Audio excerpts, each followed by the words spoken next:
Hello, this is Mike Fury, and today I just want to talk to you about something that that affects technology professionals. I guess it would affect pretty much anybody in the creative sector, and that is what I am going to refer to here as consultant's block. You could call it motivational block. There's any number of things, and the reason I came up with that term is you've always heard writers say writer's block, and basically that's when they're not creative enough at that point in time to generate output or generate product, which in their case would be books or a news article or whatever it is that they write.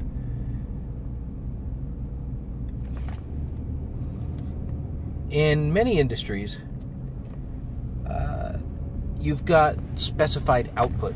So you go to work, your boss tells you to do A, B, C tasks, and you do them, and you can excel at them, whether you enjoy it or not. And if you work fast enough, they'll probably appreciate it. You'll get promoted. Those of us in the technology field, we do not have that luxury. We get things as vague as go service this customer. They would like to implement this system, but it's such a high level of detail. It's easy enough to create a project plan and do that. And that kind of stuff is actually fairly easy as a consultant. You go in, they've got a job that wants to be accomplished, and you can help them with that job. Where it gets more complicated is the bench work or the creative work or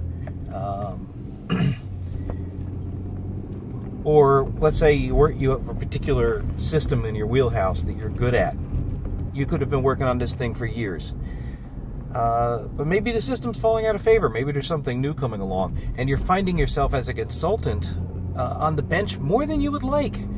And you spend too much time on the bench as a technology consultant. It's kind of the kiss of death. Your company starts to see less and less value in you because they're paying you to basically do nothing. So one of the things you're supposed to be doing when you're on the bench time is enhancing your skills, going back, learning something new, adding value to yourself, and something you can take to your boss and say, hey, you know what? I had some bench time, but listen, I learned this new system here that we can now go and market me to these other customers, and I can help them implement that. And I'm not exactly sure why, but sometimes we fall into these ruts where we're not motivated. Now, here's the thing. If you're any damn good at your job, you had to love this at some point, okay? So, if you're a technology consultant, I mean, if you didn't really love this, you wouldn't be any damn good at it, quite frankly, because it is not easy work. If it was easy work, anybody could do it. People would jump in it because it does pay fairly well, right? It's hard. You need to be able to be self-sufficient. You need to be able to find information at the drop of a hat. You need to be able to know where to look. You need to be able to build up your network of resources, so when something does stump you, you can rely on that network to help you out. And at the same time, you got to be supporting the other people in your network, because it's a two-way street, right? You want help from them occasionally, you got to help them. So, and when I teach at a college, one of the things I've often told my students is, hey, when you graduate, you're 6 months from obsolescence, and it's depending on the year you're in, it may be an exaggeration or not. But my point in telling them that was, just because you finish your degree, or in the case of other areas in our field, in the case of you're getting your certification, in the case of whatever you've learned, it doesn't last forever, okay? Your skills are going to get obsolete. You need to learn something new. So, then you've been doing this a while. Sometimes you're going to get into this rut where you just don't want to learn anything. You don't feel motivated. You sit down, you're going to ADD, look, a squirrel, whatever it is, right? So, and if you don't think this is going to happen to you, you haven't done it long enough. It will happen to you, okay? Some of the things to watch out for. This job is difficult.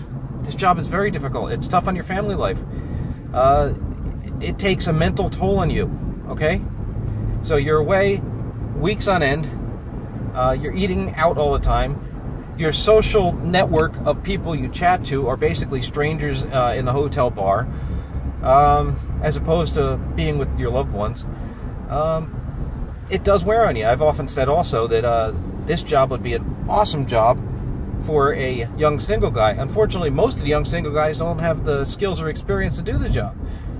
So, you know, you go into software engineering, you go into whatever it is you're doing, and eventually you move into consulting. By then you got a family, and you're being asked to leave them. And I've done this now, I can't even tell you how long, almost 2 decades. So, I mean, I got a teenage daughter in college, and she was a baby when I started doing this, so I missed a lot of stuff. It's part of the job. Like I said, it pays well. You gotta love it. Would I have done it again? I don't know. I mean, it's taken me all over the world. I've seen some pretty cool stuff, but, you know, there's something about travel. You're traveling alone. I mean, it's nobody to share it with. So it's got that aspect of it. Yeah, you see some cool places by yourself. You see inside of office buildings, see the inside of hotels. You'll be that guy alone in a movie or alone at a tourist site. It is what it is. But anyway, my point being, when you're feeling not motivated, the one thing you got to look out for and be careful of is make sure you haven't got a bit of depression. Okay, I've seen that happen to people. And if that's set in, there's no amount of self-motivation you're going to do to get you out of that rut. You're going to need to rely on a support network. You're going to need to potentially rely on a therapist, potentially get meds. I've been fortunate enough to avoid that, but I've seen it happen to people. And it's a big difference. If you're in that kind of rut, you got to get out of it, because your boss is going to notice. He might not know what's wrong, but he's going to know you're not worth a damn to him. So you got to get motivated. If you're just in a spot where you're bored of the monotony, find something. Try to get yourself back into that mental state of why you got into this field in the first place, what you loved about it. Ask your boss what opportunities are available, or you don't even need to do that. Take it upon yourself. It always looks better when you can be a self-starter, but go and look. What systems does your company have out there? Go look and see where the demand is. Try to learn something along those lines. If you like development, you haven't done it in a while, try to find something development-oriented, something to revive that passion you had when you started this job. Because otherwise, it's called career burnout, and you're going to be at the end of it. So you got to figure it out, right? So find a mentor. That's another good idea. Talk to them. See if they can inspire you. There's all sorts of things.